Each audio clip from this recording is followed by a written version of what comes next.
Okay, I'm working on the Umarex Gauntlet here. Finally,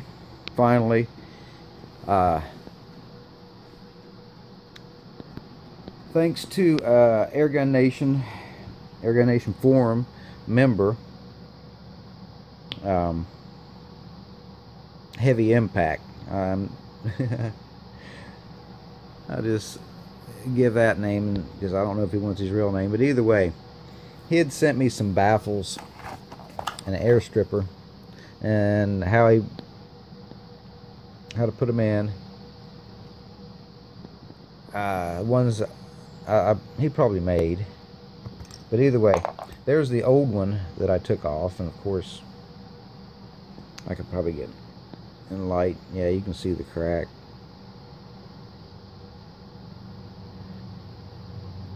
I just twist it and you can see the crack. But either way, that's the old one. But I got some of these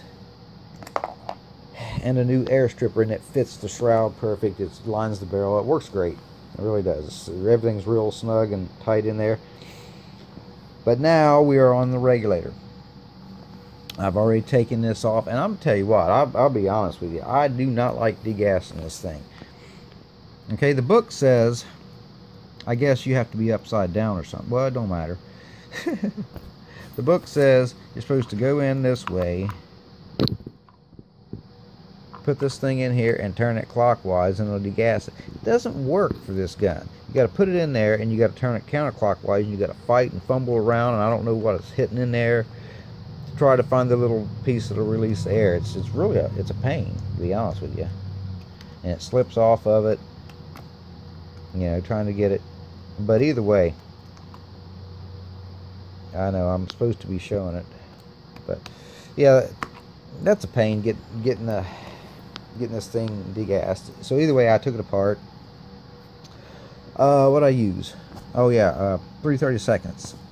So this bottle, 3/32 wrench. This bottle is not metric.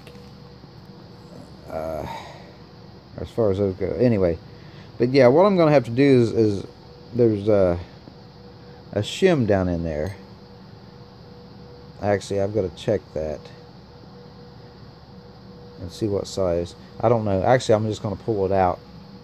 But there's also, this is a newer bottle, and on this part right here, you can put Belleville washers in them. But the newer bottle already has Belleville washers.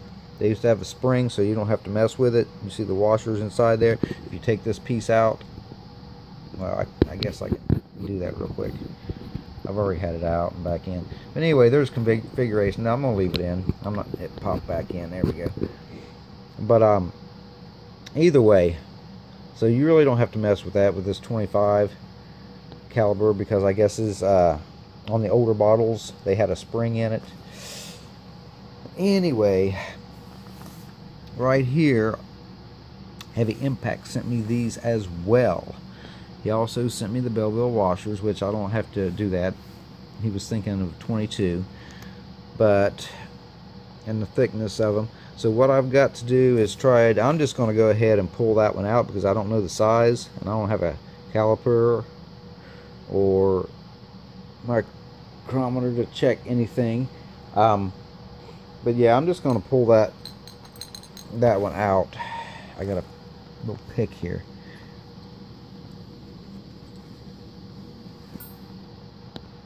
Actually, if I look at it, there might be two of them. It is. It's two of them. And that thick, oh, it's three of them. Aha. So, and these got oil all over them. See, the red dye is coming off on my hands. But I don't like that. But yeah, I've got I've got the gun laid out on. This is you might be able to see it. There's Christmas trees on it. This is from last Christmas, a table cover we had. I'm gonna throw it away. Instead, I can use it. But since I'm not sure of the size, I can look at these more than likely and figure out Oh, that's a 0.1, I about guarantee, and that's a 0.1. That's awesome. 1, 2. Okay, 1, 2. So either way, I can use probably 2 of those. And the 0.01 here. This is probably a 0.01, 0.01. More than likely, I'll put it up to it. I'm guesstimating here, but by the thickness of it, there's, I know, 0.1 in here. So that would give me 3 with those. I'm looking for 4, so I can get that with these. And hopefully we can get the pressure up 1250, 1300 in that range. And then we're going to go out and test the Gauntlet and see what she's doing. I can't wait to get this done and get this thing tested. This has been a real pain getting all this worked on, but you know, it's an experience. Either way, that's what I'm doing. Again, thank you very much. I'm not going to say his name, but Airgun Nation Forum, Heavy Impact. There's his pieces, how to put them in. Oh, they're really, really snug and tight. I mean, that barrel's not going anywhere. That's one thing I did. The last video, I was complaining about the barrel, and this, once, you know, the thing is, once you get it apart, the barrel, the thickness of it really isn't that bad. I mean, it's really not when you start messing with it. It's just the fact that when you fire the gun, the vibrations that go down through there, and with it being thinner, you know, that's what creates your issue. You know, harmonics, vibrations, you know, it's the same thing. Harmonics, it's the same, it's vibration. So either way, that goes down through the barrel. And that vibration, like a little mini earthquakes and stuff going through there, and with the air stripper that was on it, is just too thin and cracked it. And plus the fact that it would move around, so when it's shot, it's gonna have a, if it's got a little twang or anything like that, it'll come through it. That wasn't able to do anything for it. I don't, it was kind of a, I don't know. Either way, that's what I'm working on. I am working on fixing this bottle, crossing my fingers. And I'm going to try to get a 0.04 put in there and see how that works. And I may have to take it apart. I'm doing this all with a hand pump. I don't have anything. It's guesstimation. You know, I don't suggest anybody do this. You're messing with high pressure air. You know, you get too high and mess up with your regulator here. You're going to pop these little safety discs off of it. One's for the regulator, one's for the bottle. That 5K, this one's for the regulator. Well, no, they both got 5K on them, so I don't know what the deal. The older bottles are different. Either way, we're going to give this a shot, turn this thing up a little bit. I'm going to go with the recommendations that I've seen online and my guesstimations and see if I can't get this thing rolling. I'd like to take it apart. Thinking about it, the action is really tough. It's not mine, but I'm not going to mess with that right now. I want it to shoot. I want to see it shoot, and also, yeah, my little Flashpup.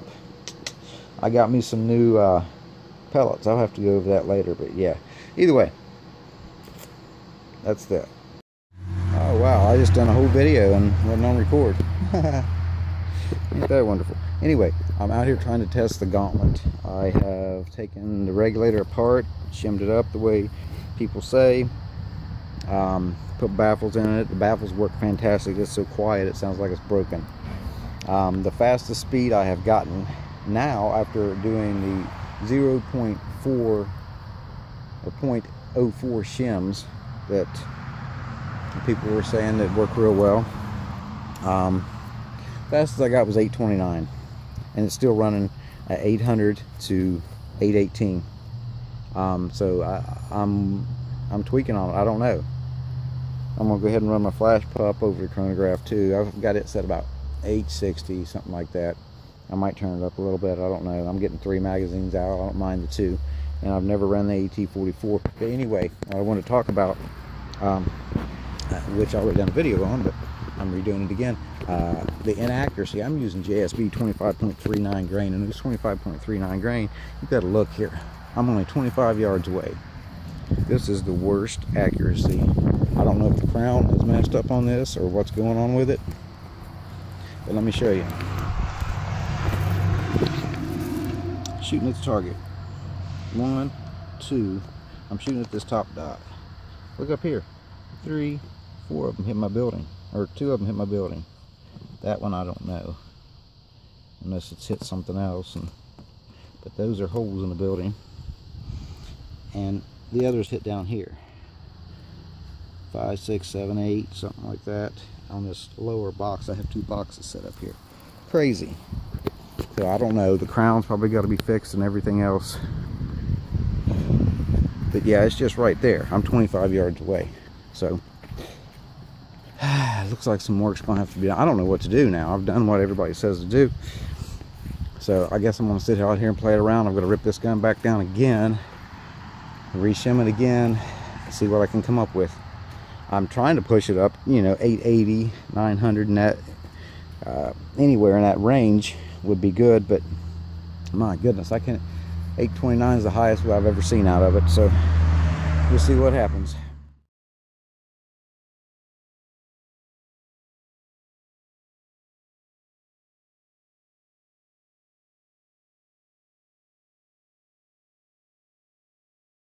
What I'm working on here is I made me a little homemade scope cam. I took just an OtterBox. I've got the case, the rubber piece on the phone itself, and just slide it right in here. What I've done is just go to Lowe's. I've got an 1¼ inch tube right here and an inch piece of oh my goodness. But either way, this is a reducer. This obviously reduces down. I meant to get just one solid piece, and it's the only piece that I could find and that would actually fit over the plastic here to make it work. But either way, I'm also going to be testing with this. I've already tested them, but the Diablo Field's 25.4 grain. I'm going to go ahead. I'm going to use the magazine, test them in my Flashpup. We're going to be doing this at 40 yards down here, and see how well the scope cam works. And these have been working really, really good for me. So I'm going to show you how good these work. I'm actually going to switch from the JSBs to these. You know, they're a couple bucks cheaper, really good pellets. So I'll be back. Okay, I forgot to hit record. I've already taken 2 shots. I haven't sighted it. Okay. See 2 of them in the same hole right there.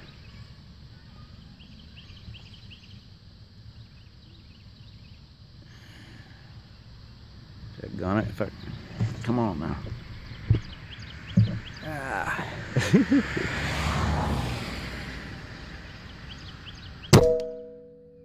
That's close. There's 3. I ought to do 10.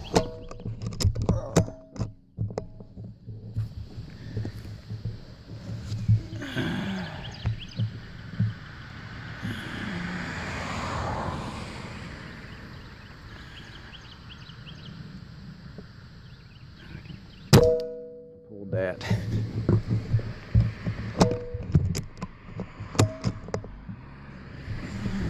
Yeah, that was a screw up. That was me. You seen that. Well, I'm set up. I can't hold this thing real steady.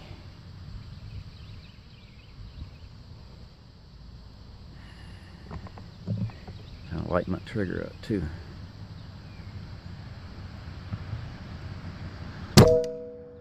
Yeah.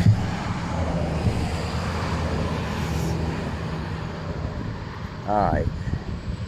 That was pretty lousy.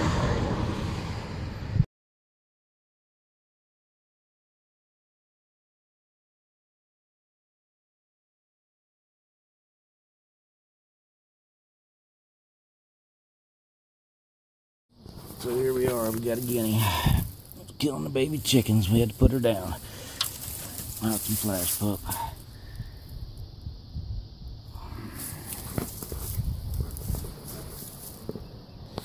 Right there. Let the old flash pup put her down.